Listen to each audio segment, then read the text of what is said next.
Welcome to the Evangelist Nick Garrett channel, friends. EvangelistNickGarrett.com, Amazon.com/author/nicholasdgarrett. Today I want to take you back 700 years and give you a very authentic experience about what it was like. You see, about 700 years ago was the beginning of the 1300s, and what in church history was the end of the crusading era, which ironically ended with less violence, more strengthening of nation states, and an increased reliance on each other, Muslim and Christian, for trade and things like that.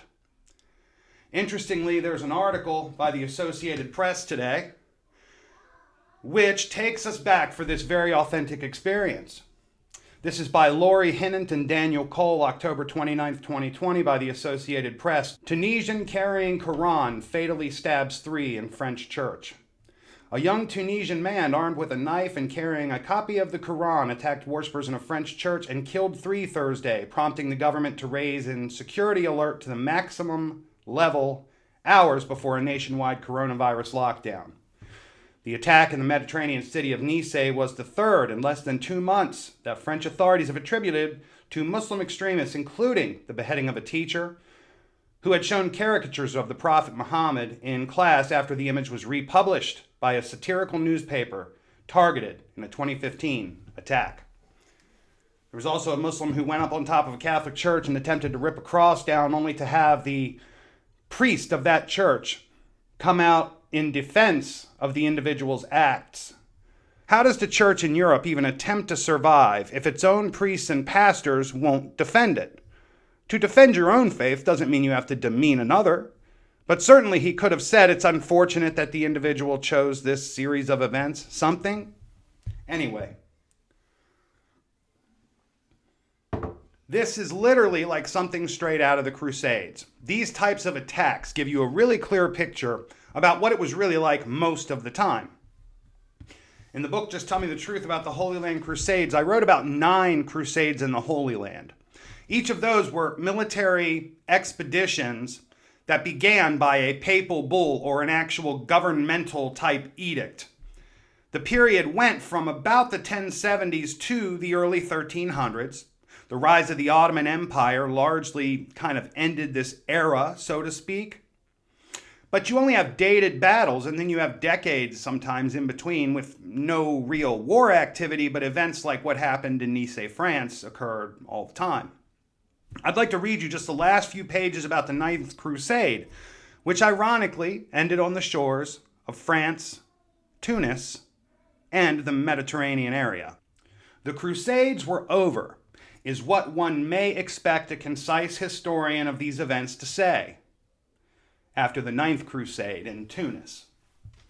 Yet the Crusades went on as nation-states all over Europe, North Africa, and the Middle East vied for borders and various ethnicities for power. By the dawn of the 14th century, the 1300s, Spain had started pushing out the Moors, and the Byzantine Empire reestablished itself in Constantinople as the Ottoman Empire. The Roman Catholic and Eastern Orthodox churches tried again to reconcile toward mutually beneficial missions, but never seemed able to stay on the same page for long. Today, the Crusades have been revived in political rhetoric by ignorance and bad history. One thing that grew out of the Crusades was a highly emergent Western Europe. Business became a respectable way to make a living.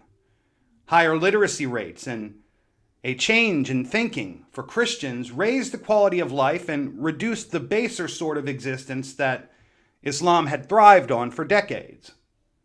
While the battles themselves may not have ended and expanded territory for the Christians, it expanded so many other facets of life for both sides that they must be viewed as a success. The truth, however, is that Pope Urban II's full vision, Pope Urban II was Pope during the First Crusade in 1098, when it was a crusade to stem the expansion of a newly emergent Islam that had spent 400 years since its formation in military expansions. The First Crusade was to take back Jerusalem and Christian lands that had recently fallen into the hands of Muslims. By the end, however, the late 1200s and early 1300s, There was a three-way war between Mongols pushing from the east under Genghis Khan's relatives, who took over the Mongol Empire when he died, the Muslim Empire under Baibars, the Mamluk Empire, and the Christian Empire in the West. Things became more about diplomacy and politics than they had remained about war. The Christians knew they couldn't hold their gains from earlier crusades like Outremer, which was the new Christian land in the Middle East. And they decided that they would all benefit more from trade. You had lines of communication and trade, right? During the 5th, 6th Crusade era, you had individuals like Frederick II, the Holy Roman Emperor, who was more of a cosmopolitan individual and had Christians and Muslims in his court. And in his diplomatic efforts, he sought more to solve problems through diplomacy than military action. Sicily and Italy became a large port in this endeavor. And you saw things like Muslims living in Tunisia realizing it was better to establish trade with those individuals in Western Europe than to continue fighting them. But you saw things like these attacks that recently happened in France, and those things were relatively commonplace. Today we naturally hear about them much more often. The truth, however, is that Pope Urban II's full vision, given in his speech at the Council of Clermont, never came to full fruition. Firstly, Urban's vision was that Christians would stop killing each other and focus only on going after the enemies of Christ. Further, Christianity itself fights against itself instead of accepting that the body needs a head, brain, heart, arms, and legs, breath and a heartbeat, a spirit and a soul. In other words, Christians could have embraced differences in thought and practice under the same veil.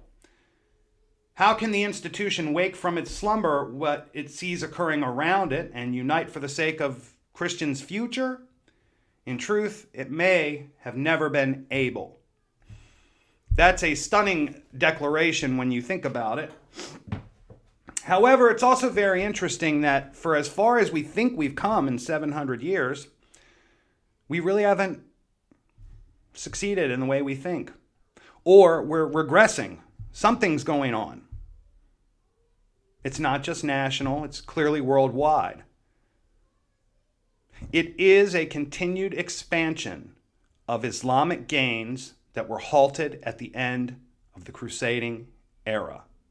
It is now continuing around the rest of the world. Please understand, I'm not saying individuals that happen to be Muslim are bad or not just like us. You know, they live the same life in their houses. They're devoted to their faith. They live their lives. We're talking about conflicting ideologies, and clearly one that has worked to make the West successful and one that will destroy it. Interestingly, there are already 6 or more places in the United States that are majority Muslim communities and are operating under an interesting form combination of Sharia-type law and Western law. However, if you want to learn more about it, you can pick up this book really for just a few dollars for your Kindle or phone, and $6 or $7 the paperback version. It'll come right out to you. We're continuing to prepare for our next video on Eusebius of Nicomedia. We'll talk more about Socrates and expand from there too. But be safe out there, ladies and gentlemen. Things are interesting and are certainly in a period of flux, in a period of change. On one hand, I believe any Christian that goes so far as to subscribe to pacifism will just be crushed and destroyed. However, we have to weigh our values and depending on our life and our circumstances. You know, a young individual who isn't married and doesn't have children is certainly in a better position to defend our values in the public square than an individual parent who becomes a parent and then their job becomes protecting, raising the children, keeping them safe, doing what they have to do to survive.